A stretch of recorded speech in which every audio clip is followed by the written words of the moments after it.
로마서 1장 17절의 말씀을 제가 읽겠습니다. 복음에는 하나님의 의가 나타나서 믿음으로 믿음에 이르게 하나니 기록된 바 오직 의인은 믿음으로 말미암아 살리라 함과 같으니라. 아멘. 2주 동안 성도님들과 함께 예배드리지 못하는 것이 이렇게 힘들 줄 몰랐습니다. 우리에게 예배는 자연스러운 것이었는데, 그런 것인 줄 알았는데, 예배는 자연스러운 것이 아니라 하나님께서 우리에게 주신 특별한 은총이고 축복인 것을 또한 알았습니다. 일제강점기 때 신사참배를 반대했던 교회가 폐쇄되었을 때 우리 믿음의 선배들은 어떤 마음이었는지 우리는 좀 헤아릴 수 있을 것 같습니다. 이스라엘 백성들이 바벨론 포로로 잡혀갔을 때 그들은 바벨론 강가에서 시온을 향하며 찬송했고 시온을 향하며 울었습니다. 그들의 그 심정을 어느 정도는 알 수 있을 것 같습니다. 그때 바벨론 사람들이 이스라엘 백성들에게 자기들 앞에서 이 노래를 불러보라고 비아냥거렸을 때 그들은 눈물을 삼키며 다시 고향 땅으로 돌아갈 그 소망을 놓치지 않았다는 것을 저희가 기억합니다. 가정에서 예배를 드리시는 성도님 여러분, 아마도 여러분은 지금 이 신령교를 향하여 애통하는 심정으로 예배를 드리고 계실 것입니다. 바벨론 포로로 잡혀갔던 이스라엘 백성들이 시온을 향하면서 울었던 것처럼 우리 성도님들도 신령교회를 생각하며 지금 울고 계시는 어르신들, 권사님들, 장로님들 계실 것입니다. 곧 만나 뵙기를 소망합니다. 곧 만나 뵙고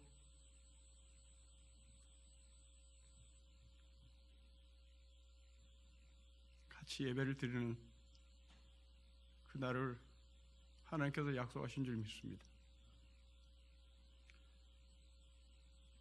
오늘 본문은 우리에게 아주 익숙한 본문입니다.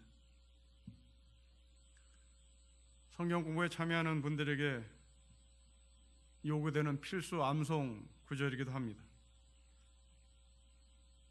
하지만 우리는 오늘 본문을 해석하는 데 대단히 어려움을 가지고 있습니다.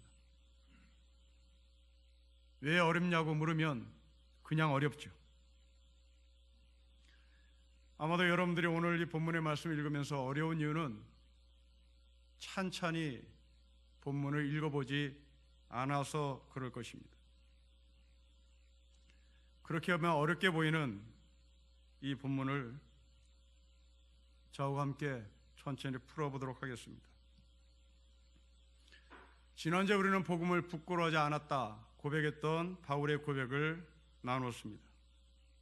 오늘 본문은 왜 바울이 복음을 부끄러워하지 않았는지 그 이유에 대한 말씀이 오늘 본문입니다.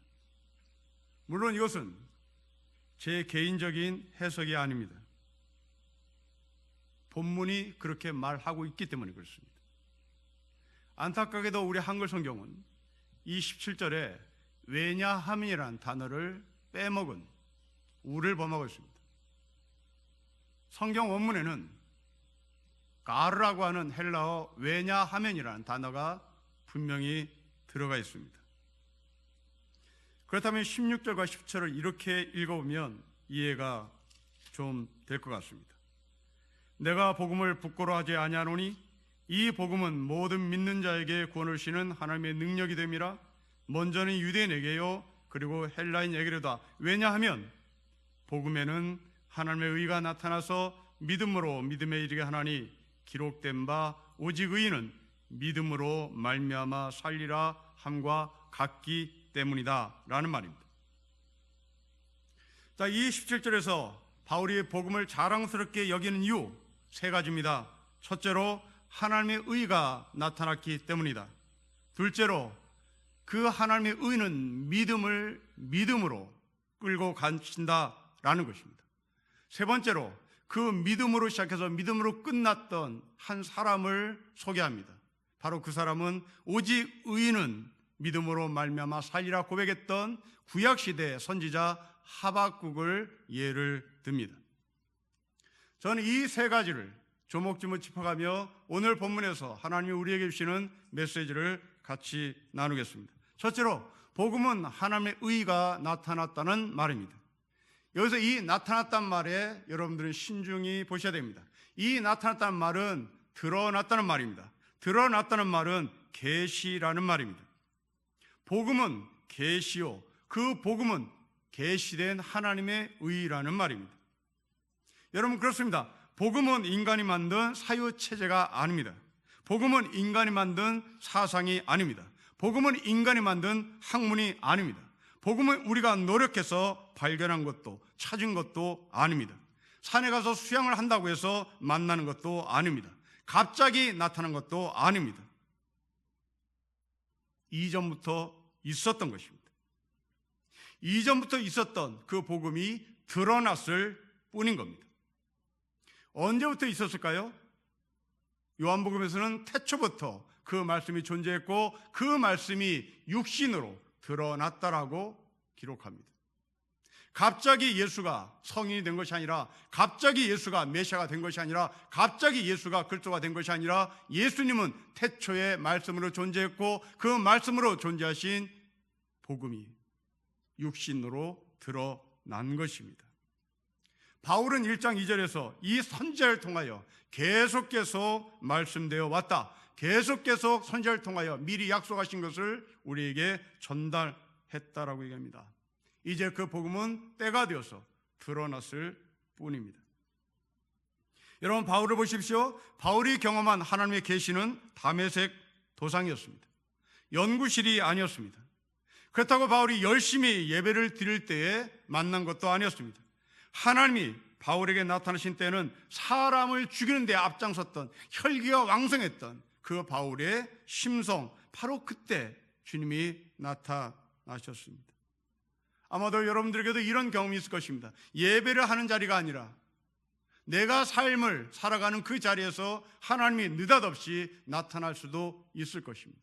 그런데 그 느닷없이 나타났다는 그 하나님이 알고 보니 갑자기 나타난 것이 아니라 이미 약속된 하나님의 말씀이 그때 드러났을 뿐입니다.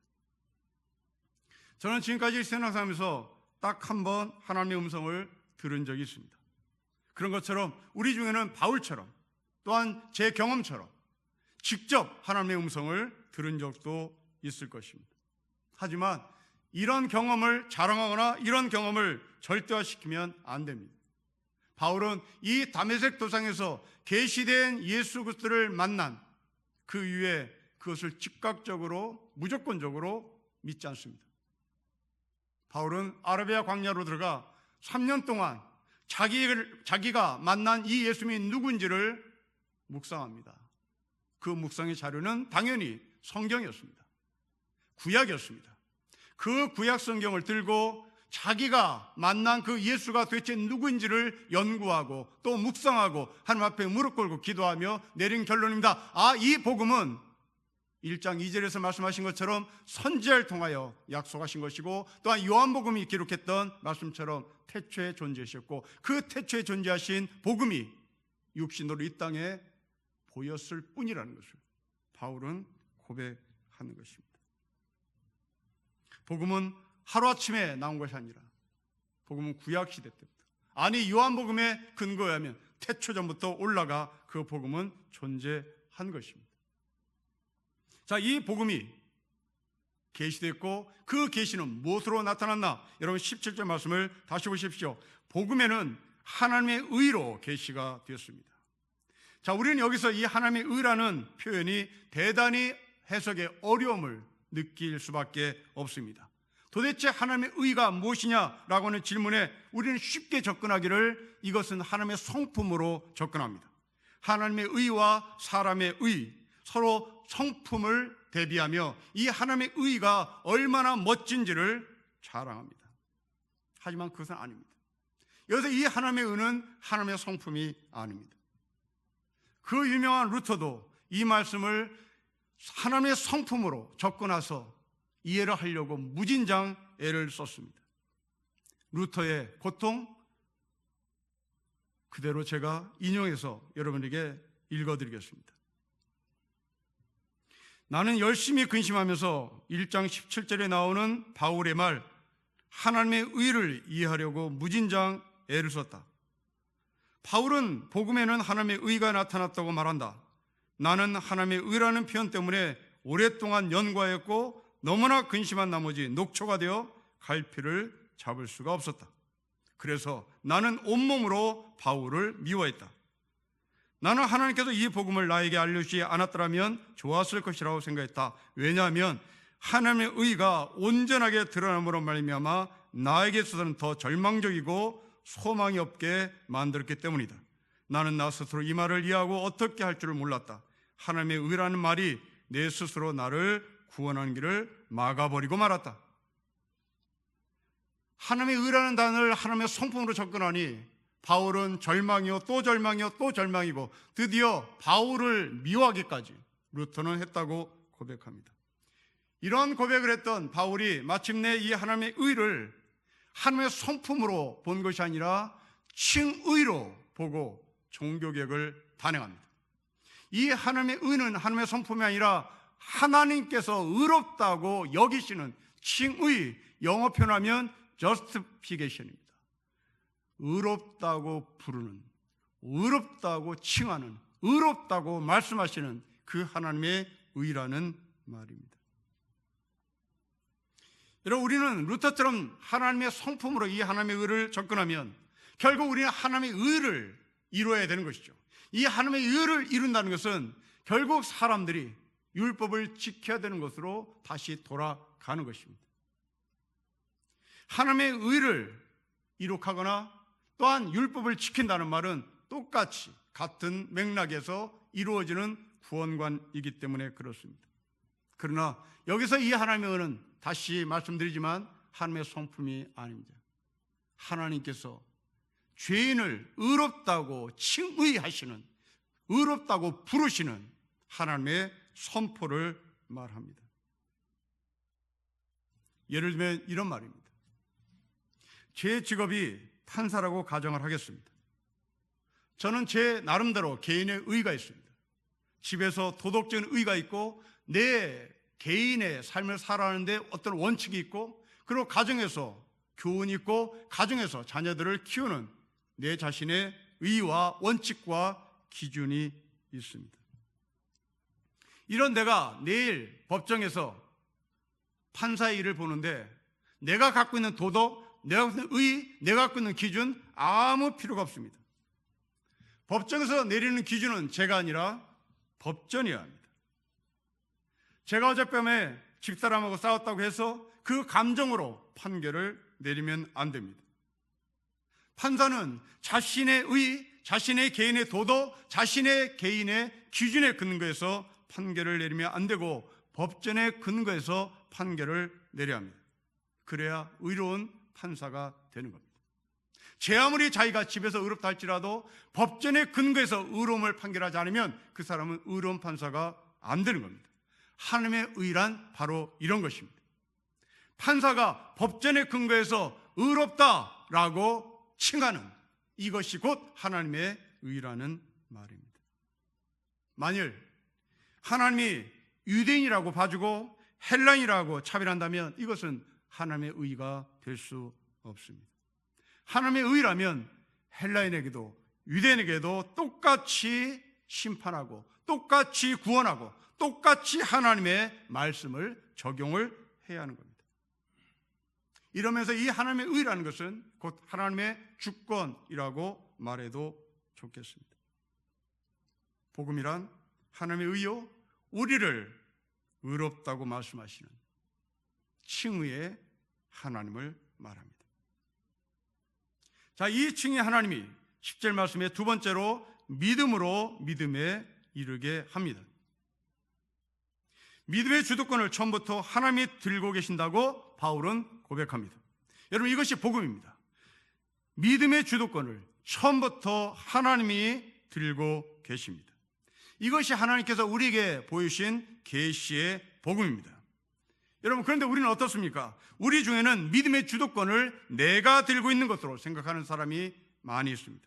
내가 믿음을 받아들이고 결심했다, 내가 믿음을 인정했다, 내가 믿음을 결심했다라고 생각하는 사람이 있습니다. 여러분, 이런 식으로 설교를 하는 목사들 많이 있습니다. 왜 그럴까? 왜 주도권을 인간이 들도록, 왜 주도권을 내가 들고 있도록 설교를 할까? 이런 설교를 하는 사람들은 분명히 거슬러 올라가면 어떤 한 사람에게 영향을 받았습니다. 아마도 우리 한국교회는 미국교회의 영향을 100% 받았다고 해도 과언할 정도로 우리는 미국교회에 판박이 됩니다. 그 미국교회에 믿음을 사람의 기준, 사람의 결심, 사람의 결단으로 설교했던 한 유명한 사람이 있습니다. 그 사람의 이름은 찰스 피니라는 사람입니다. 이 찰스 피니는 로버트 슐러 목사에게 영향을 줬고, 로버트 슐러 목사는 세계에서 가장 크다고 말하는 여의도 순복음교회 조영기 목사에게 영향을 주었습니다. 이들이 주장하는 진정한 복음은 뭘까? 오늘 본문과 분별해 보십시오. 찰스 피니는 하나님이 우리를 선택한 것이 아니라 우리가 하나님을 선택한 것으로 구원을 가르칩니다. 굉장히 위험한 말입니다. 찰스 피니는 하나님이 우리를 선택한 것이 아니라 우리가 하나님을 믿기로 결단한 것이 구원이라고 말합니다. 이를 위해서 찰스 피니는 강대상 맨 앞에 구원의 의자라는 것을 준비해 놨습니다. 놀랍게도 이 구원의 의자는 딱 하나입니다. 그리고 예배 시간에 소위 콜링이라는 것을 찰스 피니가 끌어냅니다. 지금 이 가운데 예수를 믿기로 결심한 사람 나오십시오. 나와서 이 구원의 의자에 앉으십시오라고 초청합니다. 여러분, 이것은 곧 경쟁입니다. 여기에 300명이 모였고 여기에 500명이 있고 여기에 1000명이 모였을 때 이 구원의 의자 하나를 앉기 위하여 사람들은 경쟁을 할 수밖에 없는 겁니다. 이것이 찰스 피니의 구원관이었고, 이것이 로버트 슐러에게 영향을 줬고, 로버트 슐러는 세계에서 가장 크다고 자랑하는 여의도 순복음교회 조영기 목사가 이것을 직접 받아들입니다. 여러분, 생각해 보십시오. 우리가 선택하는 것으로 구원을 말한다면 의지가 강한 사람, 의지가 약한 사람 나누는 겁니다. 의지가 강한 사람은 예수 믿기로 선택하겠죠. 의지가 약한 사람은 예수 믿는 것을 주저하겠죠. 성격이 급한 사람은 예수를 쉽게 믿겠죠. 성격이 느린 사람은 예수 믿는 것이 더디겠죠. 찰스 피니의 말한 것처럼 구원의 의자에 와서 앉으세요 라고 말하면 장애자는 여기에 못 앉겠죠. 건강한 사람, 발 빠른 사람, 성격 급한 사람은 이 자리에 앉겠죠.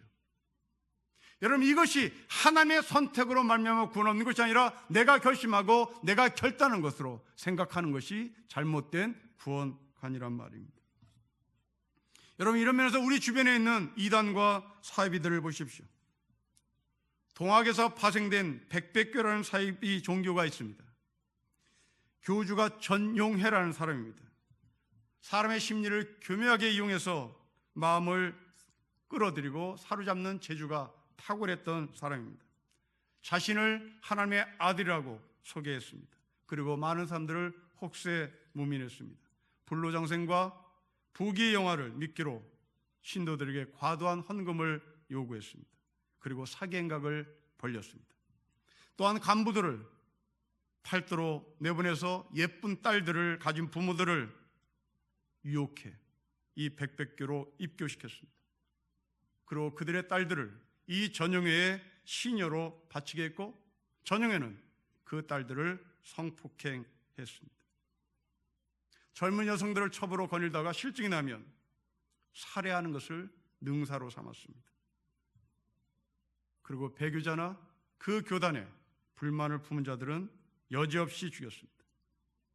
나중에는 신자가 너무 많이 몰려서 먹여 살리기가 힘들다고 판단했던 이 전용회는 사람들을 죽였습니다. 300명 이상이 죽었습니다. 결국 전용현은 일제 경찰에게 처형을 당했습니다. 요즘 우리를 분노케 만드는 신천지는 어떻습니까? 구원받을 사람들 14만 4천으로 정했습니다. 그리고 14만 4천을 만들려고 노력했습니다. 하지만 우리가 뉴스를 통해 알듯이 이미 이들은 14만 4천을 넘어버렸습니다. 이제 그들의 주장대로 한다면 새하늘과 새 땅이 완성되어서 이 땅이 신천지가 되어야 합니다. 그럼에도 불구하고 이 땅은 아직도 신천지가 되지 않았습니다. 왜 그렇습니까? 이미 들어온 30만 이상 사람들 가운데 알곡과 가라지를 나누어야 하기 때문입니다. 이제 그들은 24만 4천을 가리기 위하여 온갖 협박, 온갖 헌신, 온갖 열심을 요구하겠죠. 저는 신천지 지도자들에게 부탁합니다. 아니, 경고합니다. 이 코로나 바이러스를 이용해서 나 신천지라고 말하는 사람들을 가라지라고 말하고 끝까지 나는 신천지가 아니에요, 자기를 속이는, 그리고 자기의 신분을 감추는 그 사람을 14만 4천에 들여보낸다는 이 프레임으로 힘없는 신천지 교인들을 이간질시키지 마십시오. 이 코로나 바이러스를 14만 4천을 가리는데 사용하는 좋은 설교의 재료로 쓰지 마시기를 바랍니다. 하나님은 우리에게 하나님께서 책정하시고 정하신 헬라인이나 유대인이나 차별 없는 그 하나님의 복음을 우리에게 말씀하시고, 이제 내가 너를 의롭다고, 내가 너를 구원시킨다고, 내가 너를 믿음에서 믿음에 이르게 한다고 말씀하시는 그 복음을 주셨습니다. 우리는 기억하셔야 합니다. 이만희가 구원을 시키지 않습니다. 백백교회 전영회가 칭의를 하지 않습니다. 내 자신이 내 자신을 향하여 칭의를 하지 않습니다. 이미 계시된 존재하신 그 하나님께서 우리를 의롭다고 말씀하신 것이 진짜 복음이라는 사실을 놓치지 말아야 됩니다. 그러면 이 칭의의 결과가 무엇일까요? 믿음으로 시작해서 믿음으로 마감합니다.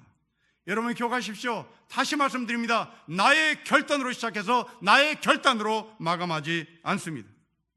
그런 믿음은 찰스 피니의 믿음이요, 그런 믿음은 로버트 슐레의 믿음이요, 그런 믿음은 조용규의 믿음입니다. 이런 믿음은 우성과 열성을 나누는 구원관입니다. 차별 없는 복음은 우성과 열성을 나누지 않습니다. 진정한 믿음은 칭의로 시작하신 하나님께서 우리를 끝까지 믿음으로 인도하시는 하늘의 은혜요, 하늘의 축복입니다. 처음부터 끝까지 내가 나에 대한 책임을 지는 것이 아니라 하나님께서 나에 대한 책임을 지는, 그것이 바로 복음입니다. 여러분, 이런 원리를 정치체제 안에서 실천한 한 사람이 있습니다.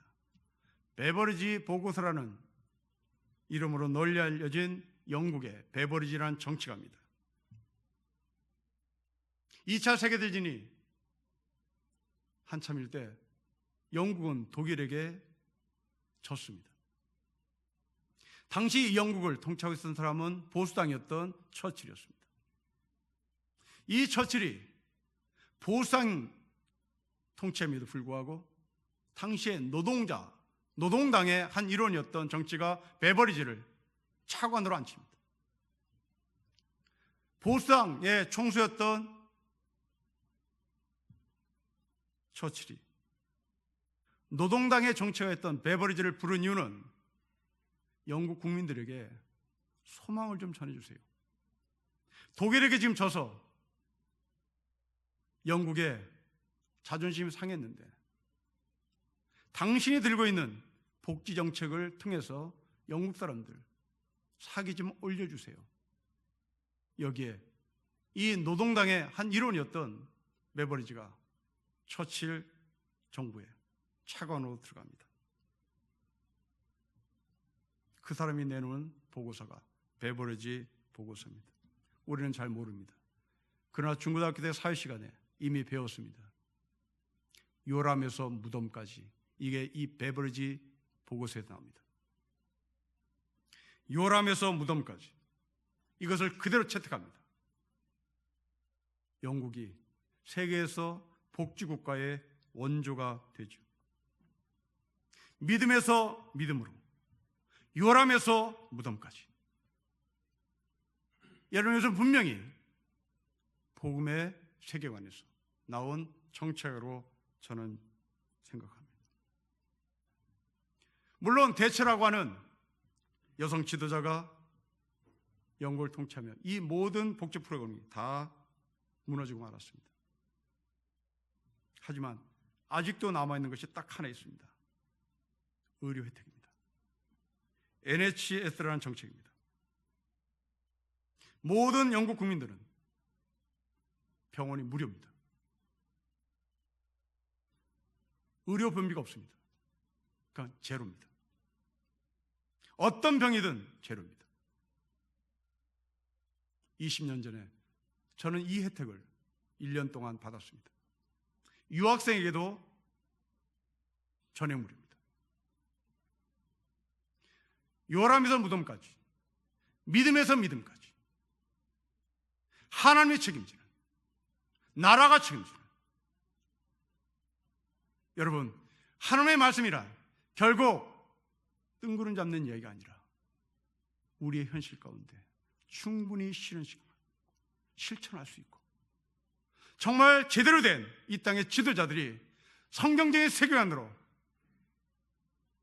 하나님의 나라를 만들어갈 수 있는 충분한 자료가 되는 것이고 기쁜 소식이 되는 겁니다. 요람에서 무덤까지, 나라가 책임, 하나님의 책임, 믿음에서 믿음까지.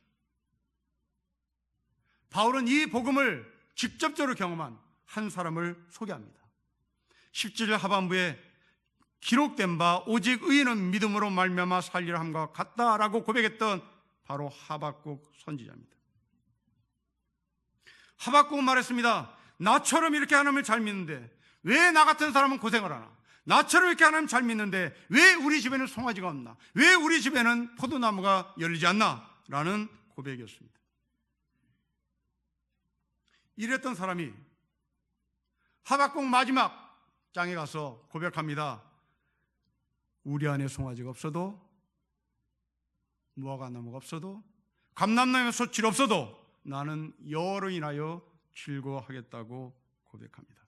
여러분, 이 말씀 무엇입니까? 내가 하나님을 믿으면 외양간에 송아지 있어야 되고, 내가 하나님을 믿으면 포도나무에 소출이 있어야 하는데, 왜? 그래야 살 수 있기 때문에, 돈이 있어야 살 수 있기 때문이었죠.